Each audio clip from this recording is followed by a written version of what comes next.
I'm going to unbox my new Instant Pot today with you, do the initial test run, and try a recipe from the recipe book. I got this 7-in-1 multi-programmable pressure cooker during an Amazon day deal. I had already a traditional pressure cooker which I use on a daily basis, but many friends swore by this Instant Pot, so I couldn't pass the deal. We'll see how it fares against my pressure cooker and steamer. Instant Pot claims that it speeds up cooking, easy to use, and an interesting statement that it remembers the way you cook. I got this 8-quart size so that I can batch cook and freeze. It has 7 settings or programs. I'll be comparing the pressure cooker, steamer, and yogurt maker, because I make my yogurt with a traditional way by wrapping a Pyrex container with blankets to keep it warm. I have never used a slow cooker, so that will be a new experience for me. I'll open the box now. So when you open the box, first you get the user's manual and the recipe book, and I'm going to pull out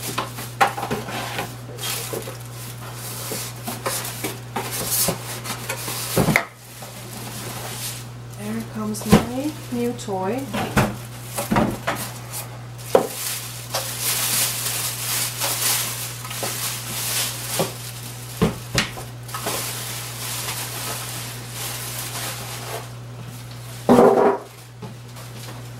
So first things first, because this is the first time to an electric pressure cooker and a slow cooker, I read the manual, user's manual, end to end, and I'm not going to go every single item in here. You open the lid by turning the lid counterclockwise about 30 degrees until the triangle on the lid comes aligned with the triangle on the pot itself. The lid is open. The pot comes along with a measuring cup, a rice spoon and a soup spoon, condensation collector, and a steam rack. And this is the inner pot. It's made of stainless steel and it's machine washable. It's 8 parts. First of all, I'm going to insert the condensation collector. It goes behind the Instant Pot. There is a slot where you can slide in, and then whenever you need to wash it, you remove it the same way. And next, I'm going to wash the inner pot and then going to trial test run. I washed the inner pot and I'm just going to put this in. The control panel is pretty self-explanatory. You have the 7 functions, including slow cooker, yogurt maker, sauteer, steamer, rice maker, and pressure cooker, and also keeping warm. You also have the different functions in order to increase and decrease the pressure of the pressure cooker. Now for the test run, what I'm going to do is I'm going to do 3 liters of water. It says fill up the water until level 3. And then you have to make sure that the steam release handle and the float valve are clean and unobstructed. And then you close the lid. Steam release handle needs to point steaming instead of venting. I'll plug it in first time. And then I'll press the steam button. And I'll reduce the time to 2. and in 10 seconds the Instant Pot will go into preheating cycle.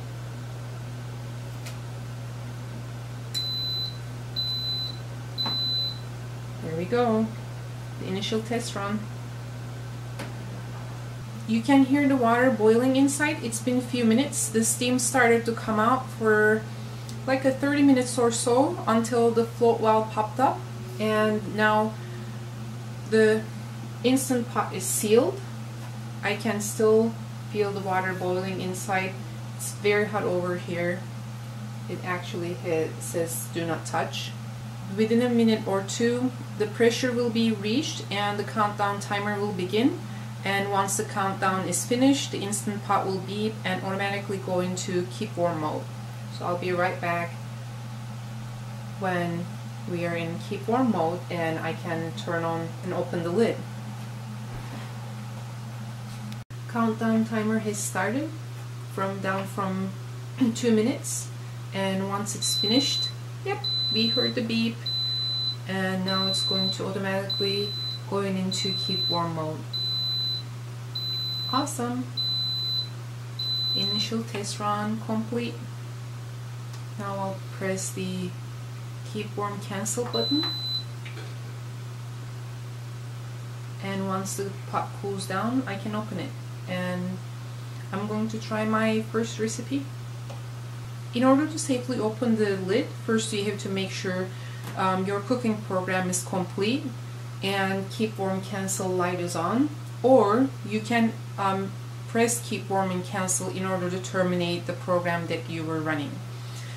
There are two ways to release the pressure before opening the lid. The first one is natural release. You allow the cooker to cool down naturally until the float valve, the red float valve drops down by itself, and this may take about 10 to 15 minutes after cooking is finished and the cooker is in keep warm mode. The second one is quick release, where you slide the steam release handle, which is in sealed position, to venting position to let the steam out until the red float valve drops down. Now, as I'll show you, when you move the steam handle, hot steam is going to come out, so you have to make sure that you don't burn yourself or get the surroundings wet. And the other warning that's included in the manual is that when you're cooking food in large liquid volume or with high starch content, quick release may not be suitable, so you'll have to wait for natural release instead. The natural steam release versus quick release is very similar to my traditional pressure cooker, so they are about the same. I'm waiting for natural release right now for the steam to get released. Float valve is down and the pressure is released, so I'm going to open the lid. Nice beep sound. There we go. The test run, initial test run is complete, and I'm going to try my very first recipe from Instant Pot's own recipe book, pressure cooker recipes. I'm going to try the very first ginger butternut squash soup, which is very timely for this cold weather and Thanksgiving time, and I had the ingredients. I'm ready to cook my first recipe from Instant Pot's recipe book. It's ginger butternut squash soup. It calls for a big chopped onion, fresh ginger, 4 pounds of butternut squash, nutmeg, vegetable stock, olive oil, and sage. First, I'll press saute and wait until it says hot. It's saying hot on the display, so I'm going to add the onion. There we go. Sage, a little bit salt and pepper.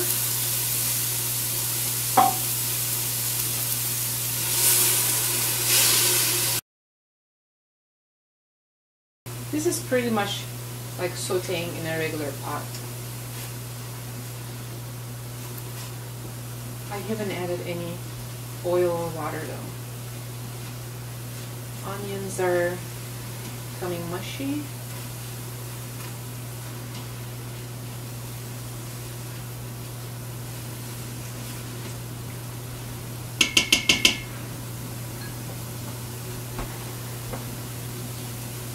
And the onions are mushy, so I took them out and I'm gonna put a little bit of chopped squash covering the bottom of the inner pot, and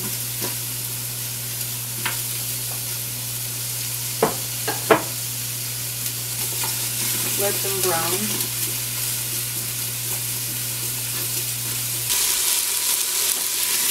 The squash, the squash is already brown and soft, so I'm going to add the rest of the squash, the onions,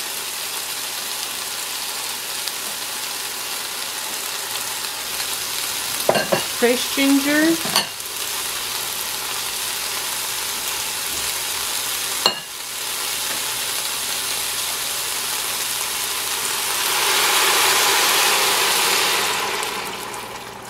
vegetable stock,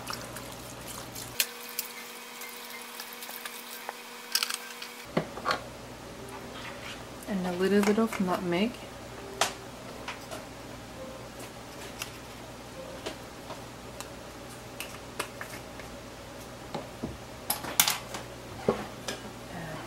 A little bit of salt and pepper.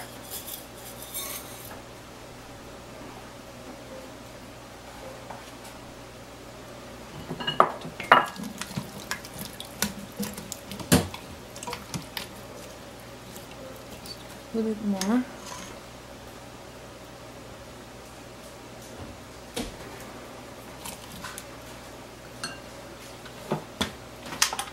Close the lid. Triangle. Closed. I'm going to turn the steam handle to sealing instead of venting. I'm going to cancel saute, and I'm going to press manual, and I'm going to adjust the time to 10 minutes.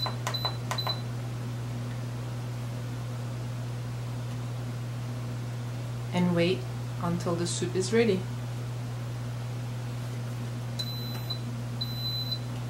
Let's go.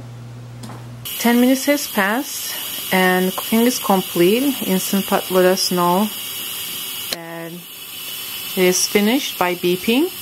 The recipe called for quick release for steam. I'm waiting for it to completely release the steam and the red well to go down. Almost done. And I'm going to open the lid and see what happened inside. Almost done. And looks like the condensation collector is empty. Yep, the valve is down. Now I'm going to turn the lid. Woo!